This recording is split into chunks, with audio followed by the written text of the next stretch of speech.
Hello everybody. Corona virus बड़ी तेजी से अपने पांव पसार रहा है और आपको भी कहीं ना कहीं डर लग रहा होगा, दहशत हो रही होगी कि कहीं ये इंडिया पर अटैक तो नहीं करेगा, कहीं हमारे आजू बाजू में अटैक तो नहीं करेगा, कहीं कहीं हमारी सोसाइटी में, शहर में, कंट्री में इसका प्रादुर्भाव या अटैक तो नहीं होगा। इसी दहशत के बीच में ये वीडियो दे रहा हूँ। इस वीडियो का बेसिक पर्पस है आपको कोरोना वायरस के बारे में थोड़ा सा अवेयर कराना, रिलैक्स करना और उसके लक्षणों से अवगत कराना। जी हाँ, कोरोना वायरस एक नए प्रकार का वायरस है। जैसे कि आजकल देखा जाता है, आमतौर पर कोई ना कोई वायरस, कहीं ना कहीं नया वायरस आते जाता है। नया वायरस होता है या नई स्ट्रेन होती है। तो कोरोना वायरस कोई फर्स्ट टाइम नहीं आ रहा है। 1936 में, इफ मतलब एग्जैक्ट ईयर तो शायद नहीं, थोड़ा बहुत 1936 में कोरोना वायरस का पहली बार ऐसा प्रादुर्भाव एपिडेमिक आया था, इन्फेक्शन हुआ था। और ये जो इन्फेक्शन हुआ था ये काफ़ी सीवियर मात्रा में हुआ था और उसमें काफ़ी सारी डेथ्स भी देखने को मिली थी। लेकिन ये पूरे विश्व में नहीं फैला था। उसके बाद एक और बार कोरोना वायरस का इन्फेक्शन हुआ था, वो भी एक लिमिट तक आकर रुक गया। तीसरी बार कोरोना वायरस का इन्फेक्शन है। इस बार थोड़ा सा अलग सा स्ट्रेन है, थोड़ा सा अलग सी प्रजाति है और इसलिए थोड़ा चिंता का विषय है। अब चिंता का विषय क्या है और क्यों है, इस पे पहले बात करते हैं। इसके बाद मैं आपको लक्षणों के बारे में बताऊंगा। इसके बाद इसके कॉम्प्लिकेशंस और खतरों के बारे में बताऊंगा। कोरोना वायरस ये जहां से शुरुआत हुई है वो है चीन का वुहान शहर। Wuhan, WUHAN। इस वुहान शहर में इसका प्रादुर्भाव सबसे पहले शुरू हुआ। वहां से इसने बढ़ना शुरू किया, पैर पसारने शुरू किए। लेकिन सबसे आश्चर्य की बात है, जब चीन में इसका सबसे पहला मरीज पाया गया, इस न्यूज़ को दबाया गया। इसके बाद ये बढ़ता गया लेकिन न्यूज़ को फिर भी दबाया गया। इसके बाद चीन के बाकी शहरों में फैल गया, फिर भी न्यूज़ को दबाया गया। लेकिन एक समय ऐसा आया कि कंट्रोल से बाहर स्थिति हो गई और उसके बाद इसका दुनिया को पता लगने दिया गया।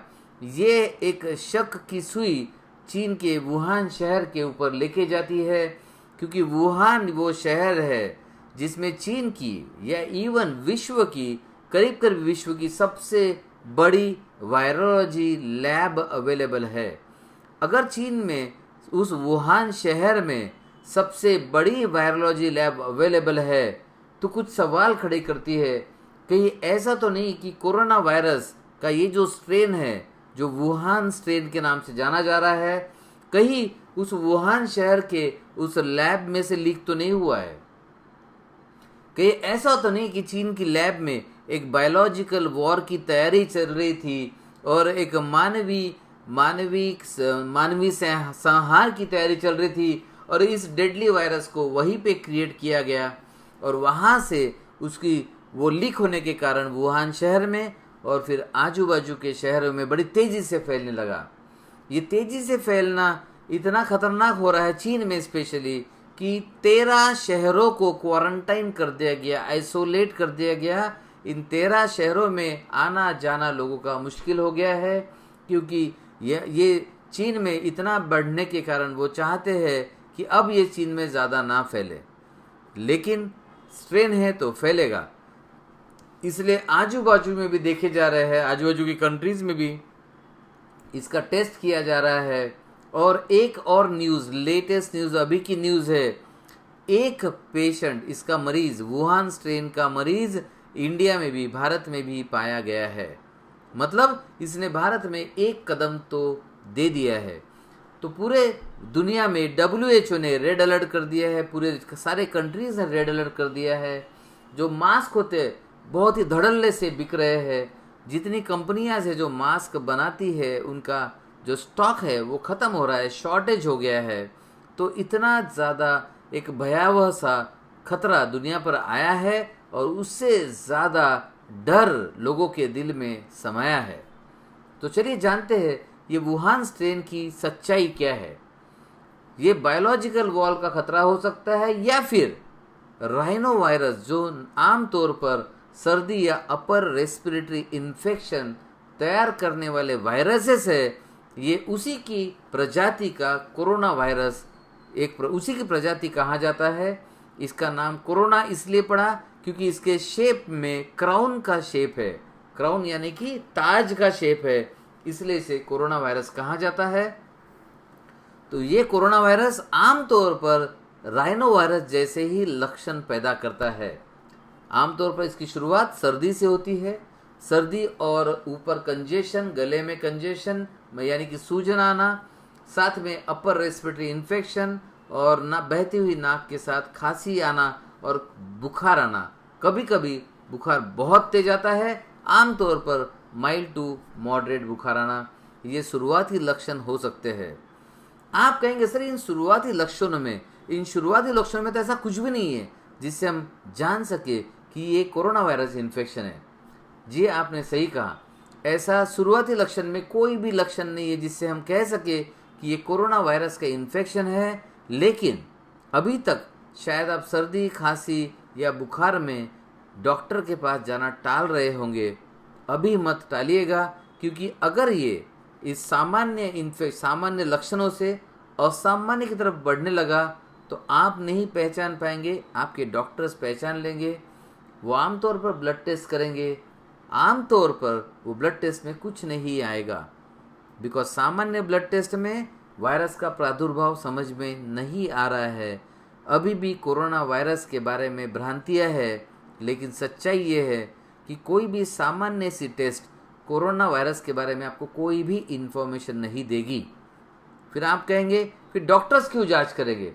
डॉक्टर जांच इसलिए करेंगे क्योंकि उन्हें देखना है कि बाकी सिस्टम कैसे इन्वॉल्व हो रही है। तो शायद वो रोज़ जांच भी कर सकते हैं, ऑल्टरनेट डे जांच भी कर सकते हैं। आपकी सेफ्टी के लिए अभी के दौर में आपको कोऑपरेट करना ज़रूरी है आपके डॉक्टर से। अगर सर्दी है, खांसी है, डॉक्टर्स टेस्ट बताते हैं तो काफ़ी लोग टालने की कोशिश करते हैं। अभी टालने की कोशिश मत कीजिएगा, क्योंकि लक्षण सामान्य है, बीमारी असामान्य है। इसमें एक और अच्छी न्यूज़ भी है। कोरोना वायरस जितना भयावह सचित्र पूरे दुनिया में फैला हुआ है, जितना डर और दहशत दुनिया में फैली हुई है, इतना खतरनाक अभी नहीं लग रहा है। ज़्यादातर केसेस में कोरोना वायरस सीवियर इन्फेक्शन नहीं शो कर रहा है। ज़्यादातर केसेस माइल्ड टू मॉडरेट है। कुछ केसेस में एक भयानक सा रूप सामने आ रहा है, और इस भयानक से रूप के लक्षण में सबसे पहला लक्षण जो है वो है सांस की तकलीफ होना। ऐसी ही तकलीफ स्वाइन फ्लू में भी हुई थी, करीबन इसी तरह की तकलीफ, सांस में भारीपन, छाती में भारीपन लगना, सांस में तकलीफ होना, और ये सांस में तकलीफ धीरे धीरे लेके जाती है सार्स की तरफ। सार्स मतलब सीवियर एक्यूट रेस्पिरेटरी सिंड्रोम, यानी कि सीवियर सांस में तकलीफ होती है। न्यूमोनिया हो सकता है या बिना न्यूमोनिया के भी ये हो सकता है। तो आपको न्यूमोनिया के लिए एक्सरे कराया जाएगा, ज़रूर कीजिएगा। सांस में ज़्यादा तकलीफ है तो आपका रेस्पिरेटरी जो फंक्शन टेस्ट होते हैं, लंग फंक्शन टेस्ट, वो कराया जाएगा, ज़रूर कीजिएगा। और ये सारे टेस्ट के बाद भी कोई भी आपको पक्के तौर पे नहीं बता पाएगा कि क्या ये कोरोना वायरस है या नहीं है। इसका टेस्ट आता है, वायरस का टेस्ट, जिसके ब्लड सैंपल में वो भेज के वायरोलॉजी लैब में जब टेस्ट होके आएगा, जल्दी नहीं आता है, तो उस टेस्ट के भरोसे नहीं रहना है। आपके करीबी डॉक्टर पे ट्रस्ट कर सकते हैं आप, और आप रिलैक्स हो सकते हैं, क्योंकि उसके अलावा आपके पास आज दूसरा कोई सोल्यूशन नहीं है इसके जानने का। तो ये जो सिम्टम बताया मैंने, जो लक्षण बताए, शुरुआती लक्षण सामान्य होंगे। बुखार अगर तेज़ रहा तो चांसेस कोरोना वायरस की तरफ जा सकते हैं, लेकिन माइल्ड और मॉडरेट रहा, जैसे मैंने कहा, आमतौर पर माइल्ड और मॉडरेट इन्फेक्शन पाया गया है, तो माइल्ड और मॉडरेट इन्फेक्शन भी कोरोना वायरस का हो सकता है। सो अलर्ट रहिएगा। दूसरा, अगर आपके एरिया में, आपके बिल्डिंग में, कम्युनिटी में कोई बाहर से आया है, स्पेशली चाइना से आया है, और अगर उसे इन्फेक्शन है, तो आपकी आसपास के डॉक्टर्स को या हेल्थ अथॉरिटी को ज़रूर इन्फॉर्म कीजिएगा। ये आपकी सेफ्टी के लिए, आपकी परिवार और आपके सोसाइटी, आपके सिटी के लिए, शहर के लिए और देश की सेफ्टी के लिए अत्यंत महत्वपूर्ण है। जैसे मैंने बताया आपको कि जांच पड़ताल में बहुत ज़्यादा इन्फॉर्मेशन नहीं मिलेगी, लेकिन सांस की तकलीफ़ है और अगर आपको कोई डॉक्टर कहता है कि तुरंत बड़े हॉस्पिटल में जाके और जांच कराइए, ज़रूर जांच कराइए। ये बहुत ज़रूरी है कि आप सेफ रहे, क्योंकि अगर आप सेफ है तो आपका परिवार सेफ है, आपका परिवार सेफ है, आपका एरिया, शहर सेफ है, तो आपका देश भी सेफ है। एक और चीज़ बताना चाहूँगा मैं, इसमें बहुत घबराने की बात नहीं है, क्योंकि सोल्यूशन है। आमतौर पर लोग ये देखते हैं कि क्या एलोपैथिक में सोल्यूशन है, क्या इसका वैक्सीन्स आ गया है। जी, एलोपैथिक में अभी सोल्यूशन नहीं है, इसका वैक्सीन अभी आया नहीं है, लेकिन इसका फिर भी उपचार है, उपाय है, जिस पर मैं एक अलग सा वीडियो बनाना चाहूँगा ताकि वो ज़्यादा से ज़्यादा लोगों तक पहुँच सके। इस वीडियो के लिए इतना ही कि ये भारत में कदम रख चुका है, फिर भी भारत में सेफ्टी काफ़ी है अभी के लिए। कल क्या होगा ये बताना आज बहुत मुश्किल है। मैं इसके रेगुलर अपडेट के साथ आपको अवगत कराते रहूँगा। सो वीडियो देखते रहिएगा, नेक्स्ट वीडियो देखिएगा जिसमें मैं बताऊँगा इसका बेस्ट उपाय क्या है, सबसे अच्छा उपाय क्या है। दूसरा, मेजॉरिटी स्ट्रेन्स, मेजॉरिटी बीमारी है, मेजॉरिटी इन्फेक्शन सीवियर नहीं है, सिर्फ कुछ इन्फेक्शन सीवियर है। तो सबसे इम्पोर्टेंट सलाह, अगर आपको सर्दी, बुखार और ऊपर के रेस्पिरेशन ट्रैक्ट के इन्फेक्शन है, खांसी है, तो डॉक्टर के पास ज़रूर जाइए। अगर आपको जांच बताई जाती है तो जांच भी ज़रूर कीजिए। राइट? सो घबराइए मत, पैनिक मत होइए, डरिए मत, लेकिन अलर्ट ज़रूर रहिए। थैंक यू, धन्यवाद। नेक्स्ट वीडियो मैं बताऊंगा कि इसका इलाज क्या है। थोड़ा सा और मैं स्टडी करना चाहूँगा आपको वीडियो बनाने के पहले, और एक कॉन्क्रीट सा सॉल्यूशन लेके ही आपके सामने आऊँगा। बहुत बहुत धन्यवाद इस वीडियो को देखने के लिए। ज़्यादा से ज़्यादा मात्रा में इस वीडियो को शेयर कीजिए ताकि ज़्यादा से ज़्यादा लोगों को सच्चाई पता चल सके कि मेजॉरिटी स्ट्रेन्स हानिकारक नहीं है। आप इन्फेक्शन होने के बावजूद भी आप सेफ है। और सबसे बड़ी गुड न्यूज़, इंडिया में सिर्फ एक कदम आज दिखा है, इसके अलावा इंडियंस भी सेफ है।